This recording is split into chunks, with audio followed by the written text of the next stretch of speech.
Hello, everyone. Welcome back to Line Change, the NHL betting podcast from the Action Network, presented to you by our sponsors, BetMGM. My name is Michael Leboff. Joining me, as always, is my co-host, friend, and colleague, Nick Martin. All right, Nick, we are very close to round two of the Stanley Cup playoffs. Round one has been all over the map in terms of just chaos, depression for me, and a lot of other stuff. But we still have one game to get to. That's the Rangers and Devils. It's in New Jersey. It's basically a coin flip. Devils minus 115 at home. Rangers minus 105 on the road. And the over under here, well, before we get to the over under, it's been or before I just say it out, it's been 5.5 this entire series, and it's going to be there, and it'll be fun to watch if the game 7 under money shows up, as it always does. Our colleague Stuckey has a fun game 7 piece that he always resurfaces every year. So 5.5 right now is juice minus 125 to the under. Let's see where it goes. I want to context these odds before I flip it to you too. The Devils were minus 135 in games 1 and 2 at home. And then in game 5, they were minus 115, which is funny because they played terribly in game 1. The market didn't move. They expected a bounce back in game 2, stayed at minus 135 to close. Then the Devils played really well in game 3, 4, with Akira Schmid in goal. So the first two games were Vitek Vanacek, then they switched to Schmid. But still, the market was confidence in the Rangers kind of held as it was a 20-cent move from 1 and 2 to 5, and it's staying there for 7. What are your thoughts here on a side or a total in game 7? Yeah, so I actually really like this spot for the Rangers. I think everyone who's listened to us a lot all year know that I've rated the Devils pretty highly and fully respect that at even strength, they're probably the better team. But to me, this feels like one of those game 7 spots where I'll lean on the experience crutch a little bit. I'll lean on kind of what the Rangers did last season. I like those things working in their favor. It's one of those things.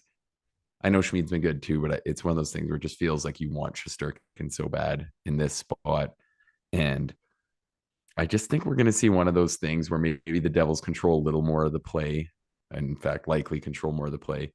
But New York just kind of has the right answers. They don't have any breakdowns, that kind of thing. And a lot of times it just comes down to who makes less mistakes. And it's a bit of a feel thing, but I do think this is a really good spot for the Rangers to show up and just finish her out with kind of the way Shesterkin's playing and everything. I think it's setting up good for them. It seems like one of those ones like I this game, I think the game 7 under is a real thing too. Like I definitely wouldn't go on the over. My Yeah. thoughts are like something like a 3-1 Rangers win with like a big power play goal and a good Shesterkin performance is kind of just what I'm expecting. Yeah, this is another, like I talked about, wanting to see where the money, where does it stop on the under? I also am really interested to see how much money the Rangers take tomorrow, because I think that kind of what you just outlined will influence a lot of people, and not just casual bettors. I think there's a lot of sharp folks out there that bet big money and know that it's in a game 7. It's just as much about handicapping as it is about what the numbers are telling you.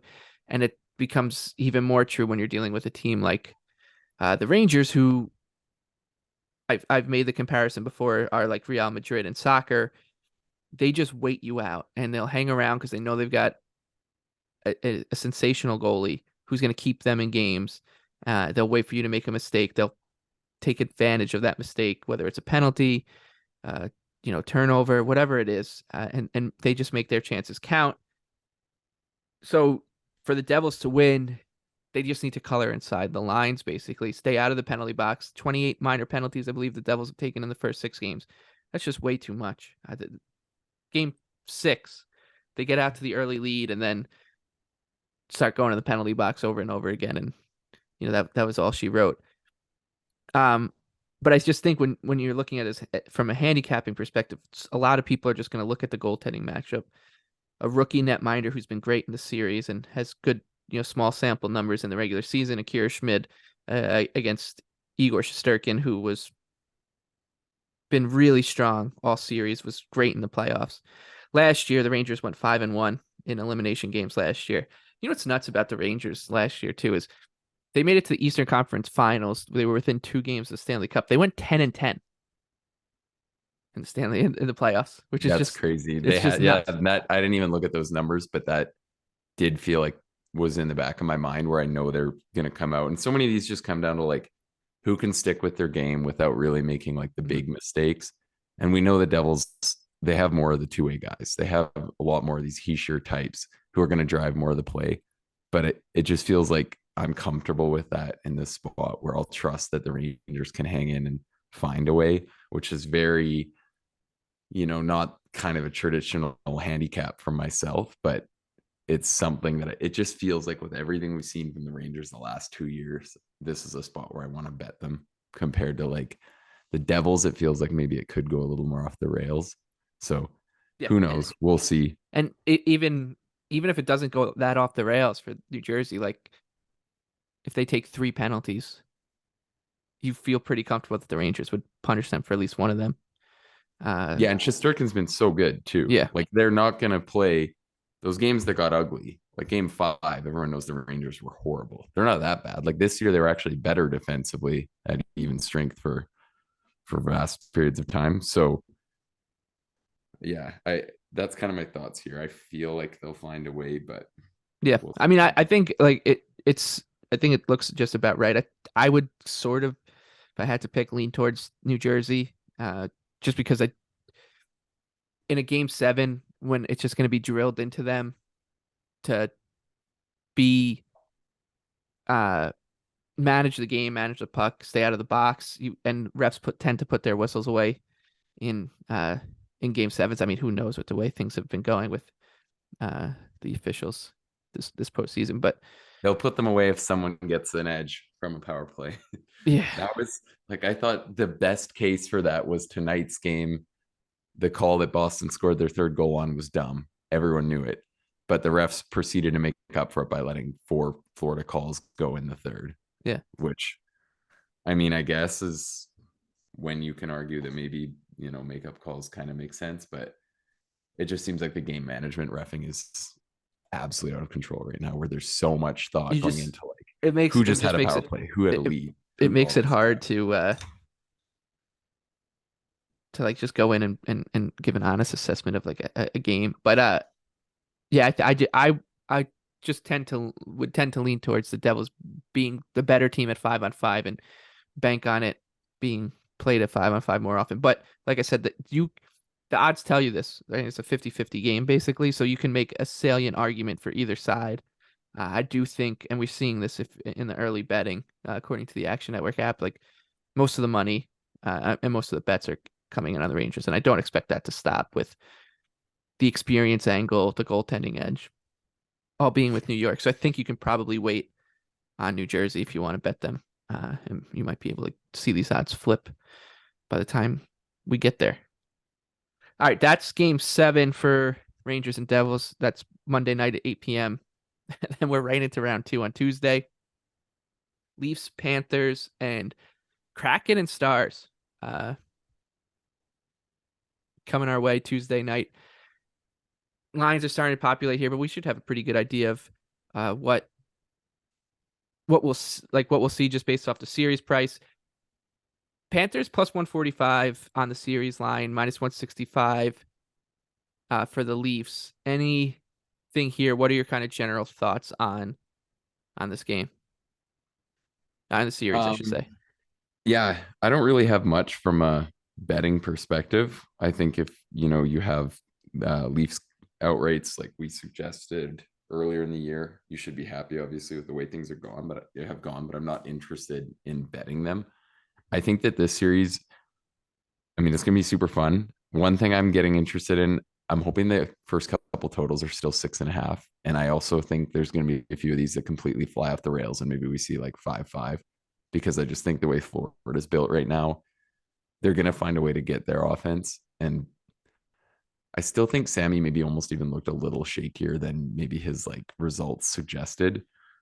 But it's hard for me to see the Panthers defense hanging in very well with some of those Toronto lines.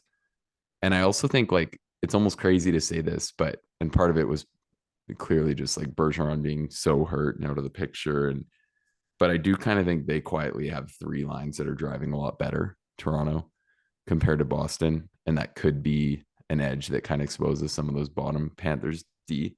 We'll see. It's a bit of a different thing too. Like Florida was getting by with so much just chipping it out of the zone and just trying to hang in there. So it'll be interesting to see how it looks in a different matchup. But I'm definitely, you know, I'm not overly interested in betting on either of them at that. I still kind of would agree with the Leafs. Like I think it's a pretty good situation for the Leafs, even with full respect to the Panthers. I mean, they earned that series versus Boston, no doubt. Yeah. You wonder just how much of that was, the Bruins just being off, because they clearly were, especially in Yeah, Game I mean Seven, and that's game or 7. yeah. Boston was bad. Like I was texting you after 2 periods, and I was like, "How the hell is this a game?" And then they came out and found their game for 15 minutes in the third, and they managed to get the lead, and then they can't hang on. And this first round made such a good case. I mean, we've said a lot on this podcast. Like hockey is so volatile when both teams do a decent, like a certain amount of things right. Mhm. I almost, I had said to you I was frustrated because I don't think I cashed in on it as much as I should have. We like the Kraken, like the Panthers. Like I think our summary of our pre-playoff preview was that there was going to be more chaos in round 1 than people expected. Like that we thought one of the big dogs was going to fall. Um, and that seemed to be the case. It just seems like there's so much parity in the league right now, and there's so many of these teams capable of kind of turning these games into a coin flip. And once a team kind of gets back on their heels, starting to make a few more mistakes in the neutral zone, that sort of thing, it seemed like that was kind of a storyline we saw a lot in round 1. So, yeah, I think that's something you're going to want to keep an eye on. And just when you're considering like any teams that are getting super favored, it makes me think like you just want to see a look with some of these at like a game before. It's just I don't feel overly confident in any of the teams this round dominating for sure. I think the Oil are one that I like where they're at. I thought they had a pretty good series, but we'll see. My thoughts on Leafs and Panthers. If I'm a Panthers backer here, my biggest concern is what you said, like trying to figure out those 15 to 18 minutes when you're going to have Mark Stahl on the ice and you're going to have, you know, Radko Gudas, Stahl, like that, those kind of players. And I actually I think even thought Gudis hung Gudas, yeah, as in I say, like okay. Stahl was Gudas is a serviceable like player, and I think in the playoffs too, there's kind of this like cliche of playoff type players, but like that's what this guy is because he's not the type of guy that's gonna play himself into trouble. He's gonna do what he does well and just yeah, do and it he over was and over. finding ways to like hide his slower speed and on the walls. It felt like he was still getting to pucks in time and like making plays. Whereas Stahl, it just felt like there was never enough space for him to actually do anything. Like if the puck would just die there because it's just like so lanky. It's just always in his feet or he's slow to it or something. Like just felt like it was so easy to forecheck him and the puck would go nowhere. Yep. So Yeah. I it mean, feels like it's going to be a problem. the I guess the good news for the Panthers too with Bennett back, they have uh they have three lines that can push play in the right direction and kind of Yeah, for protect those sure. kind of assets, or I lack of mean, their assets, I could say. forwards.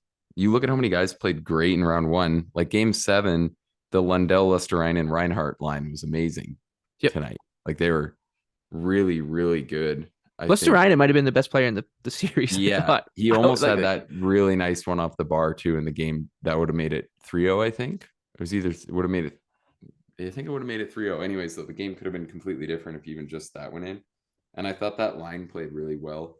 So for sure. Like they have three legitimately good lines, and it's crazy to think where Florida would be if they had two more like just really serviceable, steady defenders, because those are Yeah. just clear flaws. Like it wouldn't be hard to have someone drastically better than Mark Stahl Uh, playing those minutes, and well, if they did, I, how good are they looking? And even still, like Montour on the second pairing was unreal. So it's not like we're talking about like a you know yeah, necessarily yeah, horrible right. defense core, but They still have Forsling Ekblad is fine. Montour, Gudis, it's a fine second pair. It's that Mahura Stahl situation is certainly a situation, and yeah, like they're not gonna throw what's his name, Mike Benning in there. I don't think over Stahl, and even though you'd have to wonder if the him other thing I or think that or I play would Casey Fitzgerald like on his offside, like if the other thing that I think I would trust if I was going to bet the Panthers, I'm not really overly interested in betting the Panthers. I think Toronto has some pretty good edges in the series, but we'll see. Um, is I would just bet into like a longer series. Like if Toronto lost in four, stuff happens, or even five, I think it would just be really, really shocking. It seems like that would be really, really hard for me to imagine. So I'd rather just take a longer number to try to back Florida winning in a longer series than get on board with that. yeah, and I mean we're assuming that this game one will probably open around like 140 plus 140 for Florida. Um, And maybe a total of seven. yeah, and I think that like you said, there's on a game to game basis for this one, I think these games are going to be good lottery ticket contests for like same game parlays and alt overs, whatever you want, and however you want to play it, because there should be scoring. I don't think it's too controversial to say that the Leafs, although they won, didn't really inspire much confidence that like when you No. look at the teams, I right? mean, Like game six was better. And game six like was we yeah. said, I Well, don't think Hall's coming back in now. So yeah, that is clean things up because yeah. he was the one But they getting still didn't like it the they worst. still weren't like the clearly the better side, No, not at all. which I thought it is was, I mean, yeah, you could, it's interesting on that level because, this is kind of what I said entering this year that, nobody respected any of these excuses when it was Toronto losing series like they lost. Where if you heard Leafs fans and supporters saying like they had bad puck luck, they had tough reffing, that sort of stuff, people would just pick, oh, shut up, winners win, that kind of thing. And then when the roles get reversed and Tampa loses a series like this, I feel like I'm seeing a lot more people being like, oh, like they had good luck and that kind of thing. Which again, that's part of the reason I don't love Toronto here when like it seems like it's such a good yeah. matchup. People are probably like, oh, Nick's been high on Toronto all year. They're getting like what is better of the two matchups, obviously. But the thing is, their first round play wasn't as Yeah. good as I think you might have hoped. So if you took what the Oilers did against the Kings and like you put it on what you switch like what the Leafs did, like the Oilers they just found it. They found like a level. I know that the power play clipped at a crazy percent, but you watch those games and you just look at how those games played out. They played out. They took a good team in the Kings and made them play to their style, like all series long, basically. When you like extract it out over the 6 games, yeah. So I think if you just like if you saw from the Leafs what you saw from the Oilers, we're talking about a different equation here. But uh, Toronto, as impressive as it is that they won that series and the performances that they got from their high end players, you do wonder like what version of Toronto's going to show up, because there were also like some kind of moments down the stretch too since the trade deadline, and they were trying to figure out the right chemistry and balance the lineup that kind of looked like that too, and then they just kicked it into high gear. So you can make the argument that they won despite not playing their best hockey, and now will just grow into the playoffs. Or you can look at it the other way, which is like they could rest on their laurels a bit and get picked off here by a dangerous Panthers team. But it'll be interesting I think like I said, the same game parlay angles, the live betting, uh, comebacks, and just crazy stuff to happen game by game basis is the way to go here. The other Tuesday series, so Leafs and Panthers will start Tuesday in the early evening. Then it'll be Stars and Kraken later on. We do have a line for the series here. It's Dallas minus 170, Kraken plus 140. Seems about right.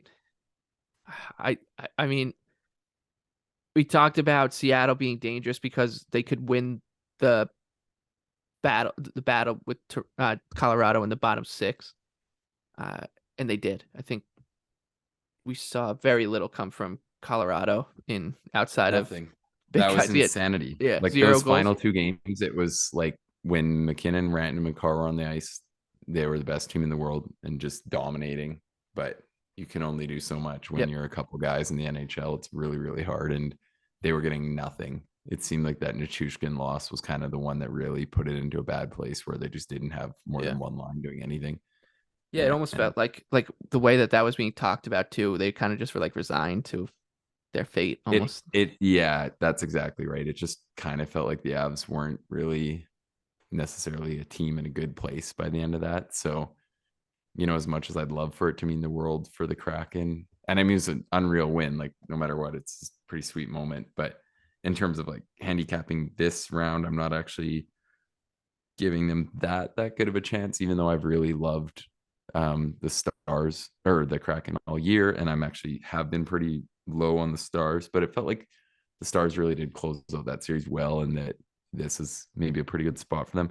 And then I think one thing that's going to be really interesting is like seems like the Kraken score so many of these mid-range goals because they just have so many good shooters in the lineup, Yep. like so many Tolvanens and Bjorkstrands scoring from like just inside the house and that sort of thing.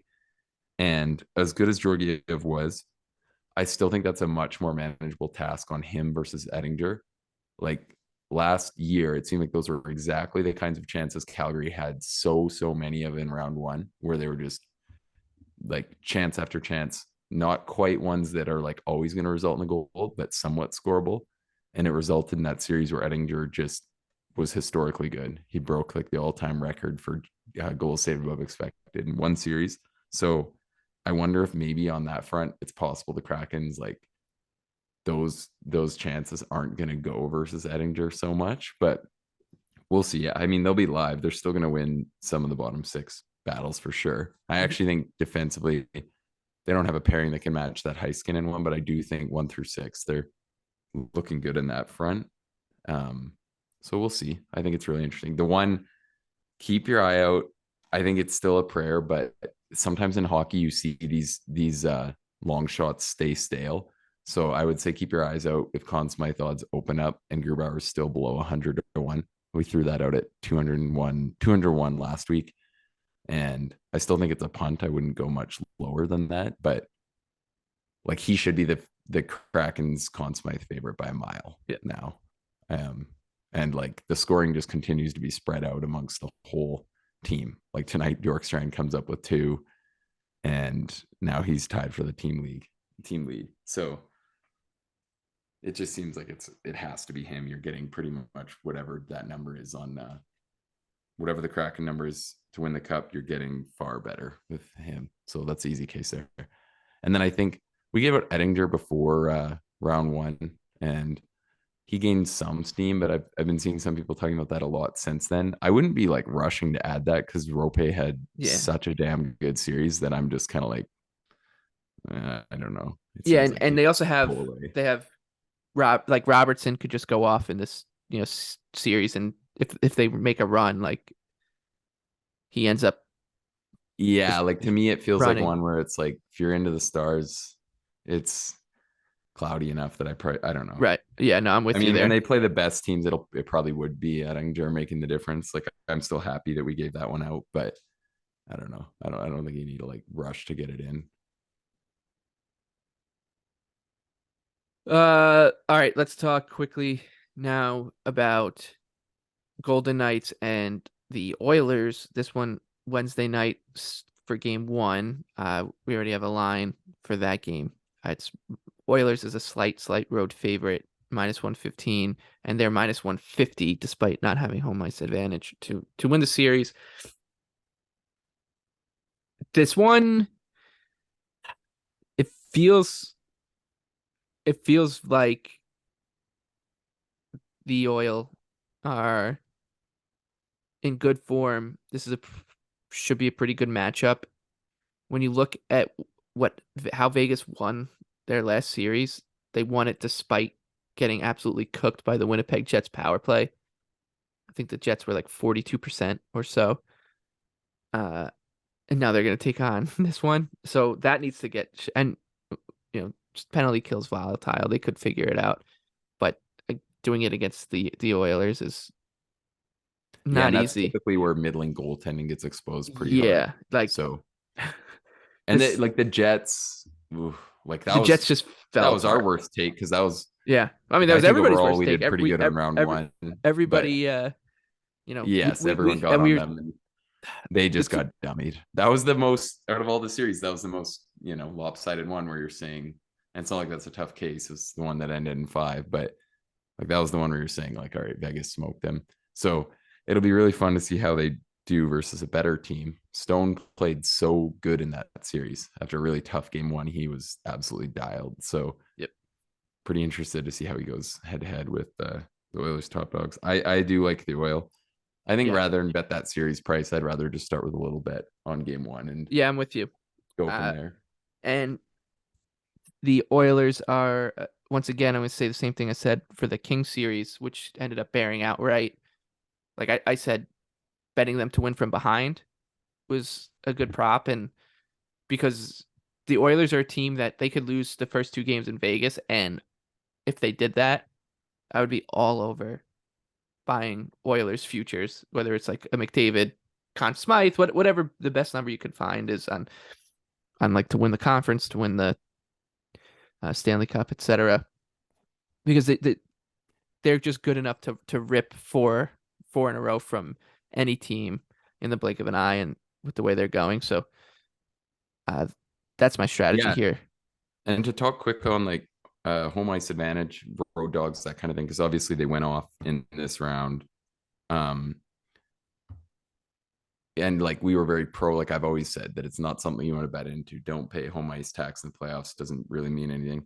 Now I wonder, and we'll see, this wasn't a thing in these game sevens at all. But I don't think you can bet blindly into road teams either. Like my point has basically always just been that I think like pro athletes, NHLers at this point in time can figure out how to play their sport on the road with like, in a loud room.